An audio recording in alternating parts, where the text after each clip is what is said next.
우리 하나님 말씀 보겠습니다. 에베소서 1장 3절 오늘 한 절만 보도록 그렇게 하겠습니다. 에베소서 1장 3절입니다. 에베소서 1장 3절 우리 같이 한 목소리까지 같이 읽습니다. 우리 주 예수 그리스도의 아버지이신 하나님을 찬양합시다. 하나님께서는 그리스도 안에서 하늘에 속한 온갖 신령한 복을 우리에게 주셨습니다. 아멘. 네, 오늘 말씀 우리 같이 한번 볼 터인데요. 우리 지난주에는 에베소 1장 1절과 2절을 중심으로 바울 사도가 에베소에 전한 인사를 중심으로 살펴봤습니다. 오늘은 3절 말씀 살펴볼 터인데요. 우리 한번 3절 말씀 같이 한번 읽어볼까? 같이 읽습니다. 우리 주 예수 그리스도의 아버지이신 하나님을 찬양합시다. 하나님께서는 그리스도 안에서 하늘에 속한 온갖 신령한 복을 우리에게 주셨습니다. 아멘. 오늘 보게 되어지면 우리 주 예수 그리스도의 아버지이신 하나님을 찬양합시다 라고 그렇게 시작하고 있습니다. 하나님을 찬양합시다. 이다 밑줄 그어주시고 찬양에다 동그라미 쳐주시면 좋겠고요. 그래서 이제 그런데 우리 개역개정에 보게 되어지면 처음이 찬송하리로다 라고 되어져 있습니다. 그리고 헬라 원문에도 보게 되어지면 율로게토스라고 해서 찬송하리로다 라고 하고 있습니다. 그래서 이제 3절부터 14절까지가 한 문장이에요. 그러니까 바울 사도가 얼마나 대단한 실력가인가를 알 수 있지. 우리는 12절인데 그리고 이 단어가 헬라어로 22단어인데 그게 한 문장으로 되어져 있습니다. 그럼 그걸 어떻게 나눌 것인가는 다음 주에 살펴보도록 그렇게 하고요. 오늘은 가장 먼저 바울 사도가 딱 에베소서에서 인사를 딱 마치는 딱 첫 마디가 율로게토스 하나님을 찬양하리로다 라고 찬양을 선포하고 있습니다. 그렇다면 지금 바울 사도 과연 이렇게 하나님을 찬양할 만한 그런 형편인가? 지금 바울 사도는 어떤 형편 가운데 있는가 하는 거지요. 우리가 잘 알다시피 바울 사도는 이제 예루살렘에 잡히게 되어집니다. 그리고 그곳에 있게 되어지면 억울한 이제 판결이 있을 것 같아서 로마 황제의 그 로마 시민권을 가지고 있었기 때문에 로마 황제에게 이제 그가 항소를 하게 되어지죠. 그런데 뜻하지 않게 그는 가이사랴 감옥에서 2년 동안 있게 되어져요. 왜냐하면 바울 사도에게 있어서 1년은 굉장히 중요하거든요. 3차 선교여행도 10년밖에 되지 않습니다. 2년이라는 시간은 한 번 선교여행을 다닐 수 있는 시간이거든요.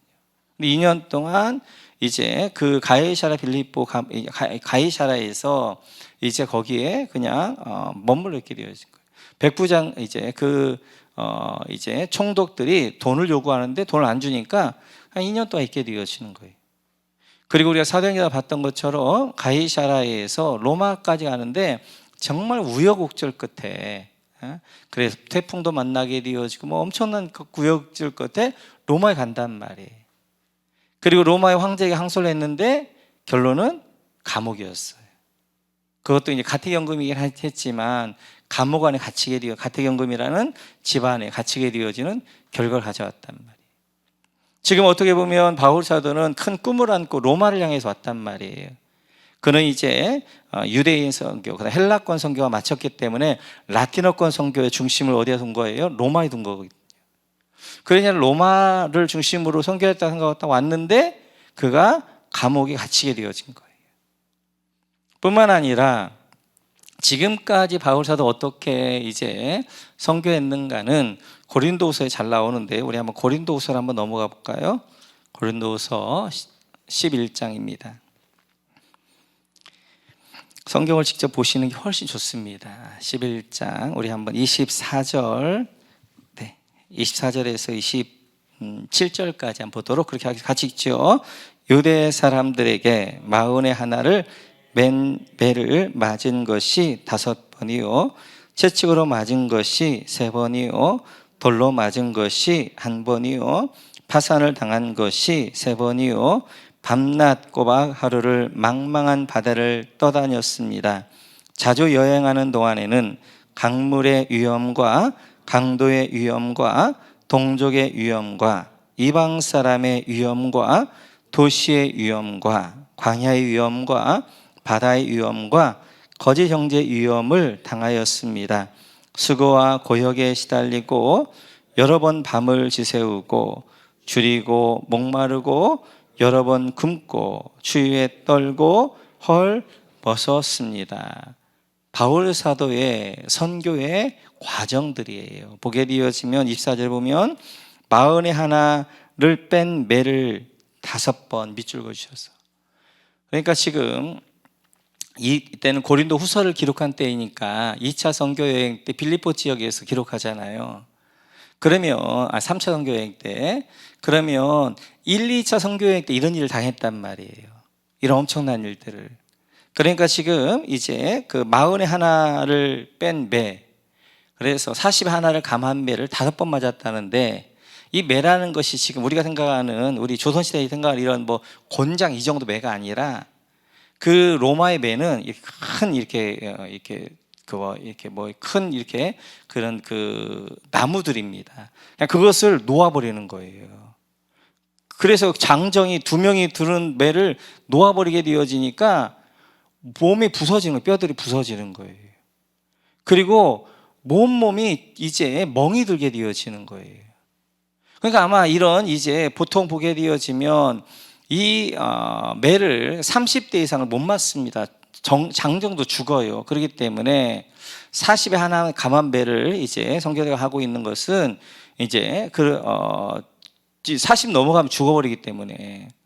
근데 그 매를 한 몇 년 사이에 5번을 맞았다는 것은 아마 이 매를 맞으면서 바울 사도가 부러지고 막 그랬을 거예요. 부러지고 나서려면 또 매를 맞고, 부러져 나서려면 또 매를 맞고. 그러니까 사도행전 잘 나오지 않지만 고린도 후서에서는 이 부분을 잘 설명하고 있단 말이에요. 아마 뭐 다리가 부러졌을 텐데 지금처럼 뭐 수술하고 이러지도 못했겠지요. 그런 형편이었고, 그 밑에 보게 되어 지금 25절에 보면 채찍으로 맞은 거 3번이다. 그러니까 그렇게 매를 이제 맞은 것이 5번이었어요. 5번. 그래서 1차와 2차 선교여행이 한 6, 7년밖에 안 되거든요. 6, 7년 사이에 5번, 1년에 한 번씩 맞은 거예요. 이렇게. 뿐만 아니라 채찍으로 3번을 맞았다는, 채찍이라는 것은 그냥 채찍이 아니라 채찍 끝에는 갈고리가 있는 거잖아요. 그래서 딱 때리면 사람 어떻게 하는 거예요? 이것이 살을 딱 찍혀가지고 착 뽑으면 살점이 촥촥 떨어지는 거잖아요. 이런 매를 3번이나 맞았다는 거예요. 몸이 갈기갈기 찢어졌겠죠. 뿐만 아니라 그 밑에 보게 되어지면 돌로 맞은 것이 1번이요. 그래서 이제 여기는 루스드라였죠. 거기서 돌로 맞아서 죽어가지고 사람들 버렸잖아요. 거기였고, 또 밑에 보게 되어지면 파선을 당한 3번 밑줄 그으시고. 그러니까 배를 타고 가다가 파선을 당하고 3번이나 파선을 당했단 말이에요. 여러분 생각을 해보세요. 비행기를 타고 갔는데 비행기 사고가 있었어요. 그럼 비행기에는 트라우마가 있을 거 아니에요. 비행기를 한번 못 탄단 말이에요. 지금 배를 타고 가는데 배가 파손되어져 배에 대한 트라우마가 있는데 배를 탈 수밖에 없는 거예요. 근데 그거 3번이나 파손되어질 정도로 그 배가 부서질 정도의 그런 어려움들 당하게 되어지고, 그리고 그 밑에 꽃밭 하루를 망망 바다를 떠다녔고, 그 밑에 보게 되어지면 강물의 위험, 강도의 위험, 동족의 위험, 이방 사람의 위험, 도시의 위험, 광야의 위험, 바다의 위험, 거짓 형제의 위험 등을 당하였고, 27절에 보게 되어지니까 여러 번 밤을 지새우고 줄이고 목마르고 여러 번 굶고 추위에 떨고 헐벗었다. 이렇게 선교를 했단 말이에요. 이렇게. 바울 사도가 누구예요? 태어날 때부터 로마 시민권을 가지고 있는 특권 중에 특권층이란 말이에요. 그러나 자기 이제 예수 그리스도 아는 지식이기 때문에 모든 것들 배설물을 버렸잖아요. 그리고 선교를 했는데, 선교를 하면서 했던 것은 온몸이 갈기갈기 찢어지고, 그리고 부러지고 헐벗고 굶주림과 그런 가운데 그가 하나님의 복음 하나 위해서 그렇게 살았잖아요. 그러면 노년이라도 좀 하나님이 좀 함께 하셔서 좀 노년을 편하게 해야 되잖아요.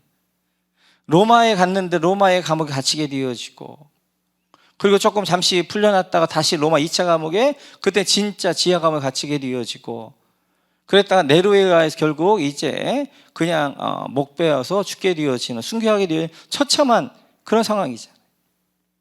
뿐만 아니라 내가 그렇게 고생을 했더라도 어떠한 결과들이 좀 좋으면 감내할 만할 거예요. 그런데 로마 감옥에 갇혀 있는데 들려오는 소식들이, 세웠던 교회들이 어떻게 하는 거예요? 이단들이 와서 교회들을 다 뒤집어엎게 되어지고, 교회는 파벌 싸움으로 이제 서로 분쟁하고 싸우게 되어지고, 그리고 교회 안에 음란 같은 게 들어와가지고 교회를 막 이제 이렇게 어지럽게 되어지고, 뭐 이런 소식들을 계속 듣게 되어지고, 그 편지들이 이제 바울 사도 보냈던 편지들이잖아요. 내가 이렇게 이제 10년 동안 정말 배설물처럼 여기면서 예수 그리스도 하나, 복음 하나 붙들고 살았고, 그리고 자기 몸은 완전히 만신창이가 되어져가지고 찢기고 부러지고 남은 것은 이제 멍든 몸밖에 없는데, 그래도 뿌렸던 씨앗이 교회들이 좀 든든히 서가지고 교회가 부흥하더라, 날로 부흥하더라, 이런 소식을 좀 좋은데, 들려오는 소식은 이렇게 교회들이 다 파괴되어지고 무너지게 되어지고 그리고 나눠지게 되어, 이런 소식들을 듣게 되어진다. 근데 뭐가 좋아서 가장 먼저 이제 그 찬양하면서 바로 율로게토스, 하나님을 찬양하리로다, 찬송하리로다, 이렇게 하고 있냐는 거예요. 어떤 상황이, 이제 그 상황 가운데 어떻게 이렇게 하나님을 이제 이렇게 찬양하면서 율로게토스, 찬송하리로다, 그러면 감격에 겨워서 어떻게 그렇게 하나님을 찬양할 수 있냐는 거예요. 그것은 우리가 어제 봤던 것처럼 2절에 보게 되어지면 은혜와 평강입니다. 하나님의 은혜가, 하나님의 평강이 바울 사도에게 임했기 때문에. 그래서 우리가 지난번에 살펴봤던 것처럼 평강이라는 것은 세상이 주는 평강이 아니었단 말이에요. 조건적 평강이 아니었어요. 조건적 평강이면 바울 사도가 이렇게 평강할 수가 없지요. 찬송할 수가 없지요. 세상이 주는 평안이 아니라 하나님이 주시는 샬롬, 에이레네, 이 하나님이 주시는, 이 하늘에 주시는 이 평강, 그 속에서 환경을 초월하여서 내 속에 샘솟는 그런 기쁨, 평안, 이것들이 있었기 때문에 오늘 바울 사도는 이 가운데서, 그런 환경 가운데서도 이제 율로게토스라고 하면 하나님을 찬송합니다 라고 하면 하나님을 찬양했던 것들을 보게 되어져요. 바울 사도는 서신서를 쓸 때마다 그는 이렇게 쓰는 것 같아요. 자기가 그렇게 살든지 아니면 자기의 성품이든지 그렇게 하게 돼요. 그러니까 바울 사도는 하나님의 은혜와 평강 가운데 살지도 못하는데, 너희가 은혜와 평강 가운데 살기를 원한다고 하지 않고, 그가 그 평강과 은혜를 누리기 때문에 그 평강과 은혜를 너희가 살기를 원한다 라고 하는 것들을 보게 되어져요. 우리가 이제 사도행전을 보게 되어지면 16장 한번 가볼까요? 16장. 네, 같이 읽죠. 시작. 간수는 이런 명령을 받고 그들을 깊은 감방에 둬두어서 그들의 발에 착고를 단단히 채웠다. 한밤중 되어서 바울과 실라가 기도하면서 하나님을 찬양하는 노래를 부르고 있는데 죄수들이 듣고 있었다. 우리가 잘 아는 빌립보 감옥에서 일이죠. 이제 귀신 들린 아이 하나 고쳐줬더니 그 일 때문에 어떻게 하는 거예요? 밤새도록 매를 맞게 되어지고 옥에 착고에 차여 있단 말이에요. 그런데 그들이 착고에 차여 있는 바울과 실라가 거기서 어떻게 불평 원망하는 것이 아니라, 하나님을 복음을 전하는 이제 이렇게 선교사로 하나님이 파송해서 하나님이 주신 일들을 감당해 가는데, 어린아이, 귀신 들린 아이 고쳤는데 결과가 이 무엇입니까? 원망 불평하는 것이 아니라 그 안에 찬양이 터져 나오는 거예요. 이 찬양이라는 것은, 그런 상황의 찬양이라는 것은 그냥 터져 나오는 게, 이 안에 엄청난 하나님을 향한 그런 뜨거운 마그마가 있기 때문에, 마치도 화산이 폭발하는 것처럼 그런 찬양이 터져 나오게 되어지고, 그 찬양이 얼마나 은혜로웠든지 죄수들이 그 밤에 듣더라는 거예요. 그 이제 매를 맞고 착고에 처해져 있는 그 환경 가운데서도 바울 사도는 하나님을 찬양할 수 있었던 이유는 그에게는 하늘에 주시는 평강 샬롬이 있었기 때문에, 환경이 그걸 어찌할 수 없는 하나님이 주시는, 하늘에 주시는 평안함이 있었기 때문에, 그 평안함과 그 감사함 가운데, 그 환경 가운데 하나님을 찬양하는, 환경을 초월한 찬양이 그 가운데 울려 퍼졌던 것들을 보게 되어져요.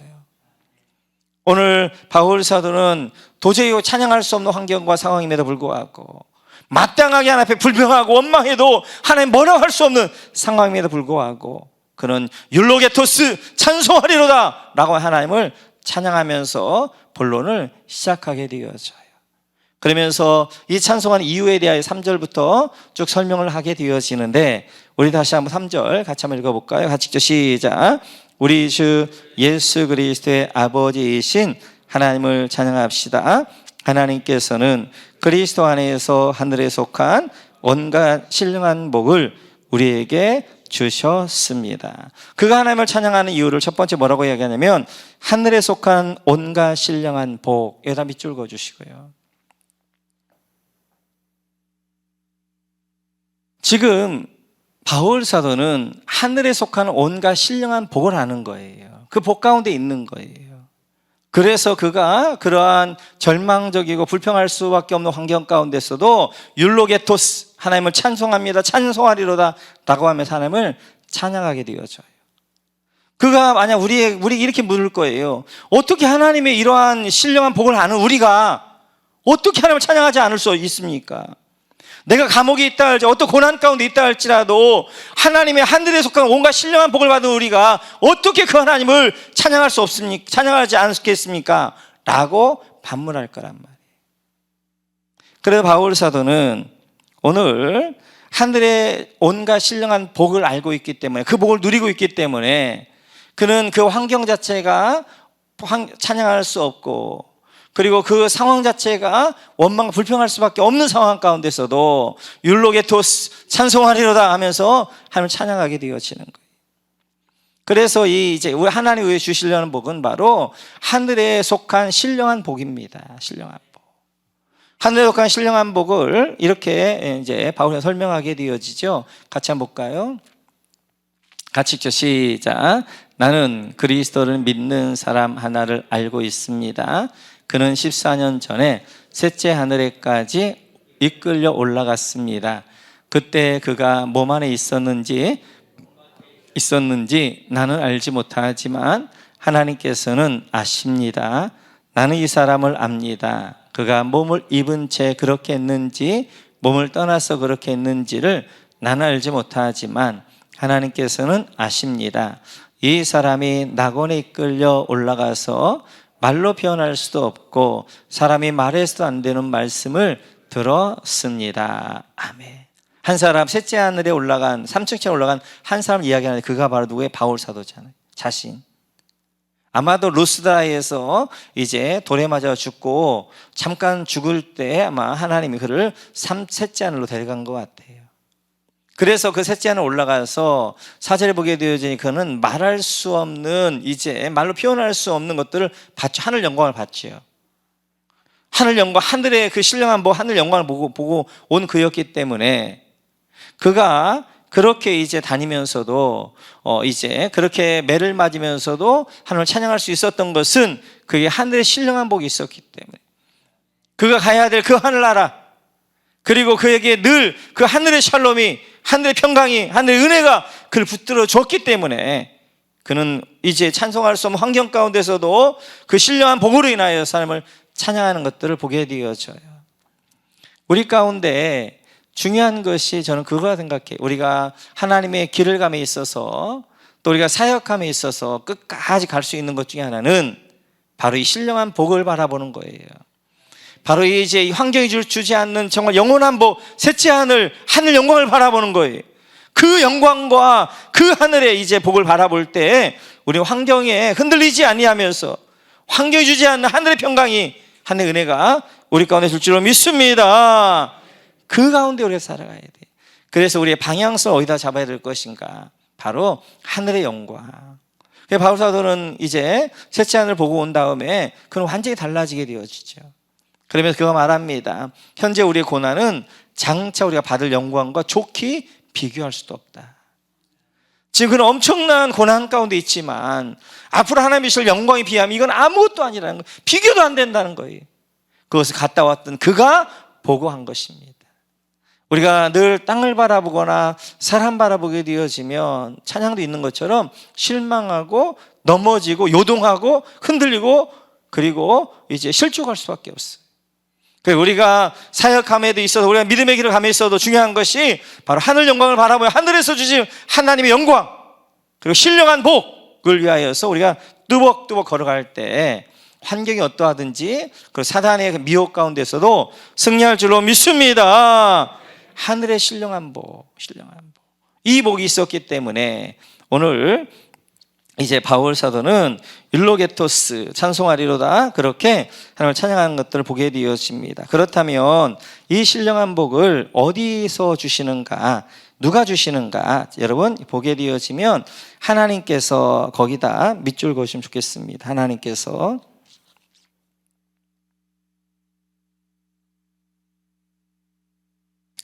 이 신령한 복은 누가 주냐면 하나님께 주시는 거예요. 근데 그 하나님은 어떤 분이신가? 바로 우리 주 예수 그리스도의 아버지이신 하나님. 아버지이신 하나님, 아버지란 말은 지난 주일에 살펴봤던 것처럼 하나님이 남성이기 때문에 아버지라고 하는 것이 아니라 시작자이기 때문에 시작자. 복의 시작자이시고 복의 근원이 하나님이시기 때문에 그 하늘의 복과 땅의 복이 하늘 가운데 주어지기 때문에 이제 이렇게 하고 있는 것들을 보게 되어져요. 그래서 하나님께서 이제 이렇게 계획해 놓은 것은 하나님의 질서라는 게 있습니다. 그 질서는 하늘의 복 가운데 있어야 하늘의 복 가운데 땅의 복이 열리게 되어지고 하늘이 열려야 땅이 열리게 되어지고 그래서 하늘의 신령한 복 가운데 우리가 거할 때 그 신령한 복이 어떤 거예요? 땅 가운데서도 이제 우리의 땅의 문들을 여는 것들을 보게 되어져요. 그래서 그 하나님을 가리켜서 이제 열면 닫을 자가 없고 닫으면 열 자가 없다. 하나님은 복의 근원이시고 복의 시작자이시기 때문에 하나님이 복을 닫으면 그걸 열 자가 없고 하나님의 복을 열으시면 그걸 닫을 자가 없게 되어지는 거예요. 그래서 우리가 하나님의 신령한 복과 살아가기 위해서는 늘 하나님께 가까이 해야 되는 줄로 믿습니다. 하나님 가까이 나갈 때 하나님의 은혜 가운데 거할 때 그때 하나님의 은혜가 그러한 신령한 복이 우리 가운데 부어지는 것들을 보게 되어져요. 그러면 그 신령한 복을 이제 하나님이 주시는데 어디 안에 주시느냐? 여러분 그리스도 안에서 밑줄 그어주시고 그래서 이 복을 어디서 주시는가? 그리스도 안에서 주십니다. 그리스도 안에서 주시는 것이 중요하게 되어져요. 하나님 우리에게 신령한 복을 주시는데 그 복은 그리스도 밖에서는 복이 안 되어져요. 그리스도 안에 있을 때 그 이제 신령한 복이 우리 가운데 주어지게 되어지고 그리스도 안에 있을 때 우리가 그 복을 누리게 되어지고 그리스도 안에 있을 때 그 복을 우리가 이제 맛보면서 살게 되어지는 거예요. 그래서 우리가 그리스도 안에 있어야 되는 거예요. 예수님께서도 요한복음 15장 5절을 보면 이렇게 말씀하십니다. 우리 같이 한번 읽어볼까요? 같이 읽죠. 시작. 나는 포도나무요 너희는 가지이다. 사람이 내 안에 머물러 있고 내가 그 안에 머물러 있으면 그는 많은 열매를 맺는다. 너희는 나를 떠나서는 아무것도 할 수 없다. 우리 예수님 포도나무시고 우리 가지란 말이 바로 내 안에 그리스도 안에 있어야 어떻게 하는 거예요? 신령한 복 가운데 있는 거예요. 그래서 늘 제가 이야기하는 것 가운데 영적 전쟁은 자리 싸움이라는 거예요. 사탄은 어떻게든지 어떻게 하는 거예요? 그리스도 밖으로 미혹한단 말이에요. 뭘로? 이제 육신의 정욕, 안목의 정욕, 이생의 자랑 이런 것들로 세상 것으로 자꾸 우리를 유혹한단 말이에요. 어떻게 하는? 그래서 그리스도 밖으로 나오도록. 근데 그리스도 밖에 나가게 되면 하나님의 신령한 복과 하늘에 주시는 복이 우리 안에 누릴 수가 없게 되어지는 거예요. 그러면 이제 그 세상 가운데 넘어지게 되어지니까 자꾸 우리 그리스도 안에서 떠나게 하려고 한단 말이에요. 그래서 그 선을 떠나게 하는 것이 바로 육신의 정욕과 안목의 정욕과 이생의 자랑 같은 걸 통해 미혹하면서 우리 그리스도 밖으로 우리를 떠나게 만들려고 한단 말이에요. 아닙니다. 어찌하든 우리는 그리스도 안에 있어야 할 줄 믿습니다. 그리스도 안에 우리 자리를 지켜갈 때 그 안에서 하늘의 신령한 복을 우리가 받고 누리게 되어지는 거예요. 뿐만 아니라 고린도후서 5장 17절 뭐 이렇게 말씀하게 되어지죠. 같이 시작. 누구든지 그리스도 안에 있으면 그는 새로운 피조물입니다. 옛것은 지나갔습니다. 보십시오. 새것이 되었습니다. 그리스도 안에 있을 때 새로운 피조물이 되어지는 거예요. 새로운 창조물이 되어지는 거예요. 뿐만 아니라 골로새서에 보면 이렇게 말씀하십니다. 같이 한번 볼까요? 같이 읽죠. 시작. 그리스도 안에는 모든 지혜와 지식의 보화가 감추어져 있습니다. 할렐루야. 그리스도 안에 지혜와 지식의 보화가 감추어져 있단 말이에요.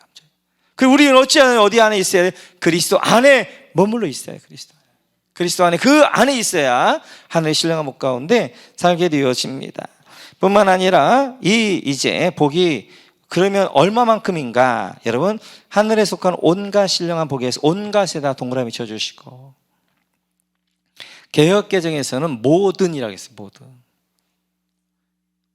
그래서 하나님이 우리에게 하늘의 복과 땅의 복을 주시는데, 이 복이 이제 하늘의 복과는 모두 이게 여기 안에 다 들어가 있는 것들을 보게 되어져요. 그 하나님은 질서 하나님이시기 때문에 하늘이 열려야 땅이 열리게 되어지고, 하늘의 복이 열려야 땅의 복이 열리게 되어지는 거예요. 하나님 안에서는.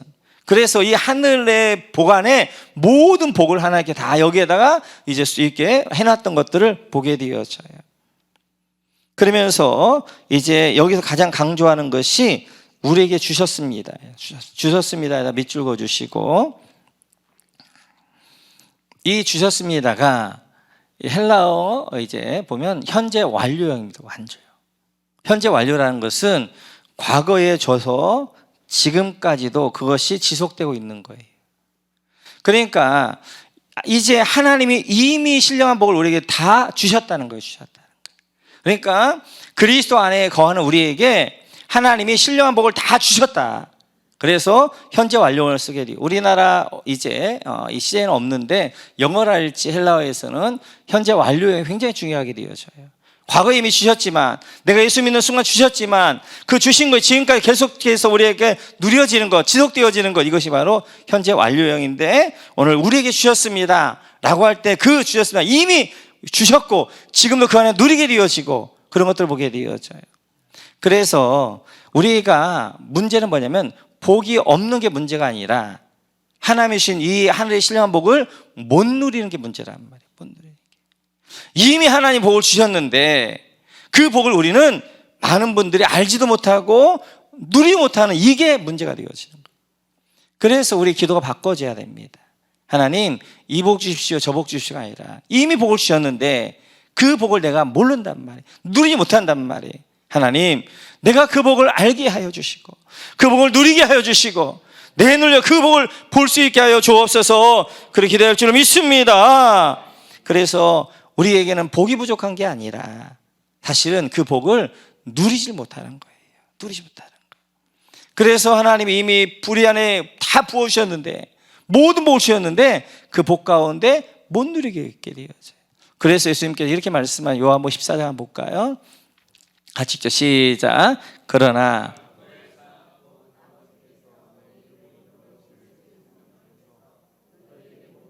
가르쳐 주실 것이며 또 내가 너에게 말한 모든 것을 생각나게 하실 것이다. 아멘. 예수님께서 마지막 날 제 아들에게 말하죠. 나는 떠난다. 그러니까 제 아들이 멘붕이 되어진 거죠. 지금까지 예수님만 보고 여기까지 왔는데 예수님이 그냥 떠나신다는 거예요. 자꾸 이상한 말만 하는 거예요. 그런데 예수님께서 뭐라 말씀하시냐면 내가 가는 거 너에게 유익한 거야. 내가 가야 보혜 성령이 오시니까. 보혜 성령이 오셔야, 나는 이제 육체를 입고 있기 때문에 예수님께서는 이곳 예루살렘에 있으면 베들레헴에 못 있고 그 다음에 갈릴리에 못 있잖아요. 근데 성령이 오시게 되어지면 그 성령님은 베들레헴에도 예루살렘에서도 한국에서 미국에서도 어디든지 계시게 되어지니까. 근데 그 성령이 오셔서 하셔야 중요한 일들이 너에게 모든 것을 가르쳐 주실 것이다.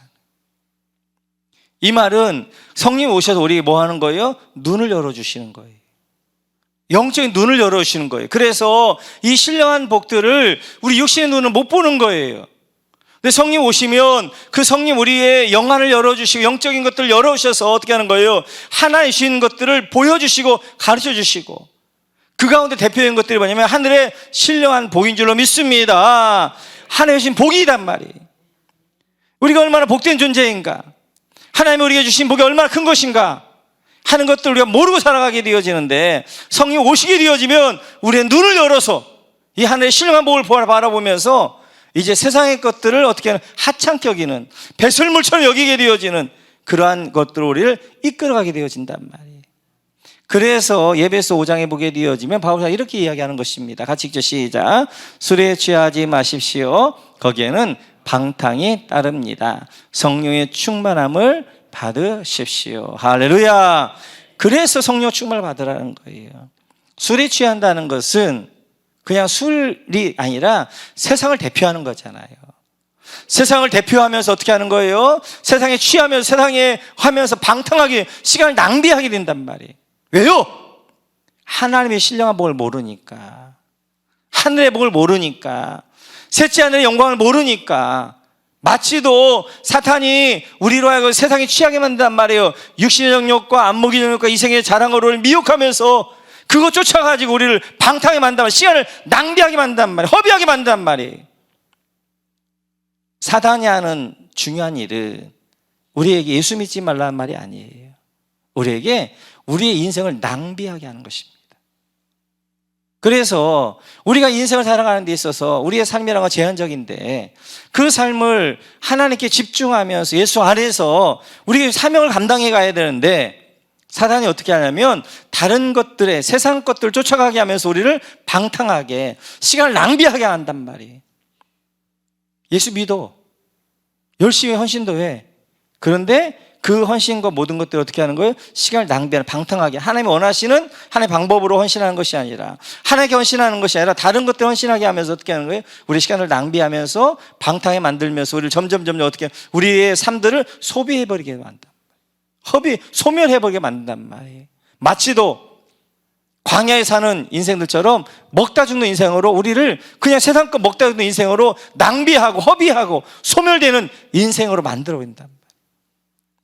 그러나 우리 안에 성령 오셔서 나에게 눈을 열어주면 내가 진짜 해야 될 것이 무엇인가, 내가 바라봐야 할 것이 무엇인가, 내가 뭘 위해 헌신해야 될 것인가, 내 시간을 어떻게 드려야 될 것인가 하는 것을 알게 되어지고 그런 삶으로 우리가 낭비하지 않는, 방탕하지 않는 삶으로 살아가기 때문에 그렇습니다.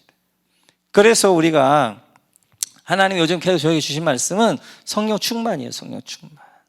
우리 교회가 이걸 반드시 돌파해서 이제 우리 교회가 말씀으로 어느 정도 충만한데 한 축인 성령으로 충만해서 성령의 역사가 나타나고 치유도 나타나고 회복도 나타나고 이런 성령의 만져짐도 있고 해야 되어지고 이런 것들에 계속 우리가 집중해 기도해서 이 부분들을 돌파해내야 된단 말이에요. 우리 안에 성령 충만하면 역사할 줄 믿습니다. 그래서 이제 3절 이하를 보면 계속해서 이 하늘의 신령한 복이 무엇인가에 대해서 쭉 바울 사도가 설명해 내고 있어요. 근데 에베소서에 보게 되면 가장 많은 단어가 어떤 단어냐면 충만과 풍성이라는 단어입니다. 하나님이 신령한 복을 주시는데 그 신령한 복이란 그 하나님이 주시는 복은 어떤 복이냐면 풍성하고 충만하게 주시는 거예요. 풍성하고 충만하다는 것은 모자람이 없다는 거예요. 그래서 우리 한번 그냥 찾아보고 오늘 마칠까요? 우리 한번 1장 7절 한번 보겠습니다. 1장 7절 같이 읽죠. 시작. 우리는 이 아들 안에서 하나님의 풍성한 은혜를 따라 여기까지 하나님의 풍성한 은혜 밑줄 그어주시고 풍성 여기다 동그라미 쳐주시고 자 18절로 한번 넘어가 볼까요? 18절 같이 읽죠. 시작. 여러분의 마음의 눈을 밝혀주셔서 하나님의 부르심에 속한 소망이 무엇이며 성도들에게 베푸시는 하나님의 영광스러운 상속이 얼마나 풍성한지를 여기까지 상속이 얼마나 풍성한지를 여기다 밑줄 그어주시고 풍성에 동그라미 쳐주시고 23절 같이 읽죠. 시작. 교회는 그리스도의 몸이요 만물 안에서 만물을 충만케 하시는 분의 충만함입니다. 만물을 충만 이제 동그라미 쳐주시고 이제 그 다음에 그 옆에도 충만 동그라미 쳐주시고 2장 7절 같이 한번 볼까요? 2장 7절 시작. 그것은 2장 4절로 가볼까요? 시작. 그러나 하나님은 자비가 넘치신 분이셔서 여기까지 자비가 넘치는 분 밑줄 그어주시고 넘치는 동그라미 쳐주시고 풍성이라는 단어가 똑같다는 거예요. 7절 같이 읽죠. 시작. 그것은 하나님께서 그리스도 예수 안에서 우리에게 자비로 베풀어 주신 그 은혜가 얼마나 풍성한지를 여러분 얼마나 풍성한지를 밑줄 그어주시고 풍성에 동그라미 쳐주시고 넘겨 3장 8절 같이 읽죠. 시작. 하나님께서 모든 성도 가운데서 지극히 작은 자보다 더 작은 나에게 이 은혜를 주셔서 그리스도의 헤아릴 수 없는 부요함을 이방 사람들에게 전하게 하시고, 헤아릴 수 없는 부요함에다 밑줄 그어주시고, 부요함에다 동그라미 쳐주시고, 16절 같이 읽죠. 아버지께서 그분의 영광의 풍성하심을 따라, 여기까지 영광의 풍성하심 밑줄 그어주시고 풍성의 동그라미 쳐주시고, 19절입니다. 같이 읽죠. 시작. 지식을 초월하는 그리스도의 사랑을 알게 되기를 빕니다. 그래 하나님의 온갖 충만하심으로 여러분이 충만하여지기를 바랍니다. 온갖 충만하심으로 밑줄 그어주시고, 충만 동그라미, 충만하여지기를 바랍니다. 밑줄 그으시고 충만 동그라미. 20절 같이 읽죠. 시작. 우리 가운데에서 일하시는 능력을 따라 우리가 구하거나 생각하는 것 이상으로 더욱 넘치게 주실 수 있는 분에게, 더욱 넘치게 주실 수 있는 분에다 밑줄 그어주시고 넘치게 동그라미 쳐주시고, 4장 13절입니다. 같이 읽죠. 그리하여 우리 모두가 하나님의 아들을 믿는 일과 아는 일에 하나가 되고 온전한 사람이 되어서 그리스도의 충만하심의 경지에까지 다다르게 됩니다. 그리스도의 충만하심, 여기다 밑줄 그어주시고 충만에다 동그라미 쳐주시고, 계속해서 5장 18절 같이 한번 읽어볼까요? 시작. 술에 취하지 마십시오. 거기에는 방탕이 따릅니다. 성령의 충만함을 받으십시오. 예, 충만 동그라미 쳐주시고, 이렇듯이 이제 그 하나님의 풍성함과 충만함에 대한 설명을 계속하고 있는데 13번 나온단 말이에요. 13번 계속해서 하나님의 충만함, 부요하심, 넘치심, 풍성하심. 하나님은 이제 우리에게 모든 신령한 복을 주시는데, 그 신령한 복은 이제 이렇게 풍성하게 충만하게 원하신다 라고 말씀하게 되어지고, 우리 예배소를 통하여서 이 하나님의 풍성한 충만하신 그 하나님의 사랑을, 깊이와 높이와 넓이를, 헤아릴 수 없는 그 사랑을 우리가 깨닫고, 우리도 바울사도처럼 율로게토스, 하나님을 찬송하리로다 라고 어떤 상황 가운데 있어도, 우리가 어떤 고난 가운데 있어도, 어떤 억울함 가운데 있어도, 어떤 상황 가운데 있어도 하나님은 율로게토스, 하나님을 찬송하리로다 라고 찬양할 수 있는 우리 모두가 되어지시기를 주님의 이름으로 축원합니다.